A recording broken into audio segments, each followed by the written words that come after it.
They say you never truly know someone until you see how they treat those who can do nothing for them.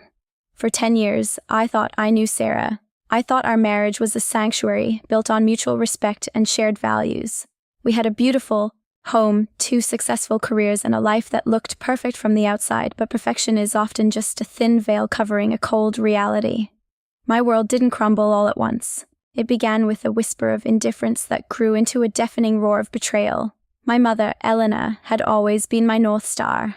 At 82, she was a fragile shadow of the vibrant woman who had raised me alone after my father passed. She was kind, soft-spoken, and fiercely independent until her health began to fail. A minor fall had turned into a major recovery, and suddenly, the woman who once carried the world on her shoulders couldn't even walk to the kitchen without help.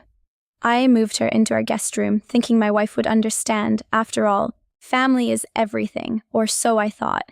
The atmosphere in our house shifted the moment Mom arrived. Sarah, usually so composed, became a stranger. It started with heavy sighs when Mom asked for a glass of water, or the way Sarah would walk past her room without a single hello. I tried to bridge the gap, doing everything myself: the cooking, the cleaning, the late-night care while working, 50 hours a week. I was exhausted, shattered by the sight of my mother's decline. But I pushed through because that's what love does. The breaking point came on a Tuesday. I had an urgent meeting, a career-defining presentation I couldn't miss. I asked Sarah just this once to stay home and help Mom get to her physical therapy appointment. Mom was terrified of the stairs, and she needed someone strong to lean on. I remember the look in Sarah's eyes, not of concern, but of pure, icy resentment. She didn't look at me. She looked through me, as if my mother's very existence was an inconvenience she no longer wished to tolerate. "I have a lunch date with the girls," Sarah said, checking her reflection in the hallway mirror. "I'm not canceling my life for her." "Sarah, please," I pleaded, my voice breaking. "She's 82. She's scared. She just needs someone to, be there for an hour." Sarah grabbed her keys, her expression hardening into something I didn't recognize. She looked toward the guest room door and spoke loud enough for my mother to hear. "I'm not a caregiver, and I'm not a servant. She's your mother. Your problem. Figure it out yourself." The silence that followed was heavy, suffocating.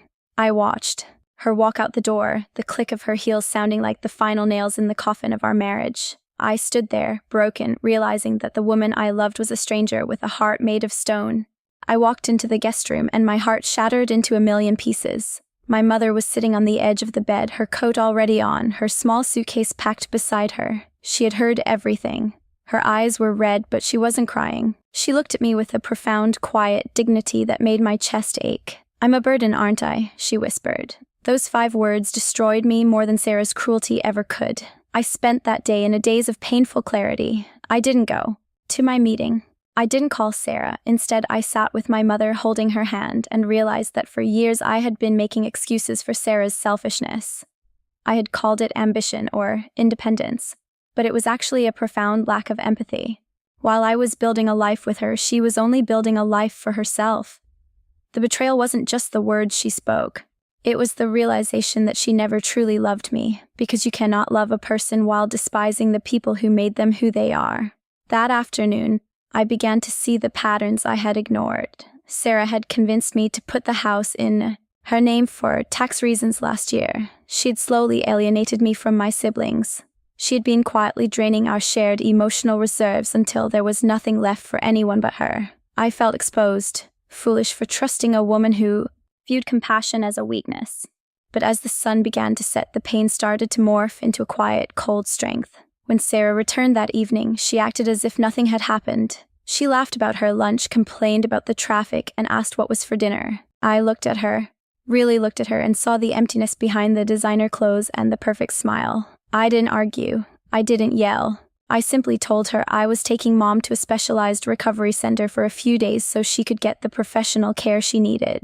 "Good," Sarah said, pouring herself a glass of wine. "Maybe we can finally have some peace around here." I left that night with my mother, but I didn't go to a recovery center. I went to a lawyer, I went to a locksmith, and I went to the bank. While Sarah slept in the house I had paid for, dreaming of her next social event, I was dismantling the life she thought was untouchable. I realized that justice wasn't just about getting even, it was about protecting the vulnerable from the coldness of the heartless. I spent the night in a hotel room with my mother, watching her sleep peacefully for the first time in weeks, and I knew what had to be done. The woman who told a frail old lady to figure it out was about to learn exactly what that felt like. The following day, Sarah woke up to a very different world. While she was at work, a moving crew, hired by me, arrived at the house. But they weren't there to move my things. They were there to pack hers. You see, Sarah had forgotten one very important detail during our tax planning last year. While the house was in her name, the land it sat on, which had been in my family for generations, was held in a private trust that she had no legal claim to. And the mortgage? It was tied to a business account she had no access to. When she arrived home that evening, she found her suitcases sitting on the driveway. The locks had been changed. Standing there was not just me, but a legal representative serving her with divorce papers and an immediate eviction notice based on the trust's stipulations. She screamed, she cried, she called me a monster. She tried to use the same emotional manipulation that had worked for a decade. "How could you do this to your wife?" she wailed. I looked at her, my heart finally at peace. "The same way you could do that to an 82-year-old woman who never gave you anything but kindness," I replied. "You told my mother to figure it out herself. Now it's your turn. Figure out where you're sleeping tonight. Figure out how you'll pay for that lifestyle without my paycheck. Figure it out yourself." The consequences were swift. Without my financial backing, her friends vanished.